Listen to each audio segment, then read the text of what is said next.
1,19,000 కోట్లు ఆనాటి పెద్దలు, అది కార్పొరేషన్ల ద్వారా కావచ్చు, సింగరేణి కావచ్చు, ఎఫ్ఆర్బిఎం నామ్స్లో కావచ్చు, ఇతరత్ర అప్పిస్తున్నోడే పాపం ధనిక తెలంగాణ రాష్ట్రమని సొల్లు మాటలు చెప్పి రాష్ట్ర ప్రజలని మభ్యపెట్టి, దేశంలో ప్రజలందరినీ మభ్యపెట్టి, దొరికిన కాడికి ఎక్కడ దొరికితే ఎంత వడ్డీకి దొరికినా డబ్బు తెచ్చి కొల్లగొట్టి ఆ డబ్బులో 1,00,000 కోట్లు పైగా ఆ కుటుంబం ఖాతాల్లో ఈనాడు జమ చేసుకున్న మహానుభావుడు అప్పు చేసిపోతే, మన ఇందిరమ్మ రాజ్యం వచ్చిన 15 నెలలలో 1,58,000 కోట్లు అప్పు చేస్తే 1,54,000 కోట్లు అప్పుకి సంబంధించిన అసలు మిత్తి కడితే ఆ పెద్ద మనిషి అంటాడు,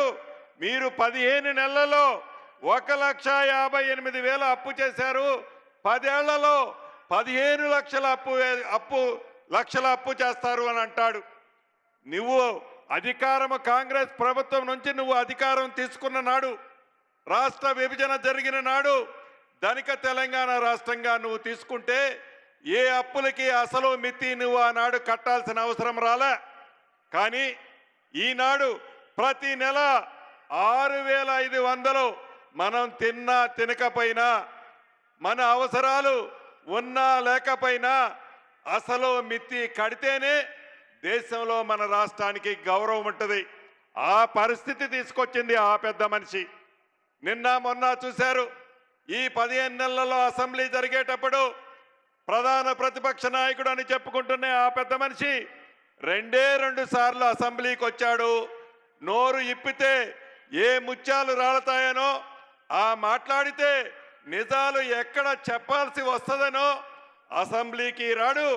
అసెంబ్లీకి వస్తే సమాధానము ఉండదు. ఇక వాళ్ళ తొత్తుని కౌరవ సైన్యాన్ని అసెంబ్లీకి పంపిస్తాడు.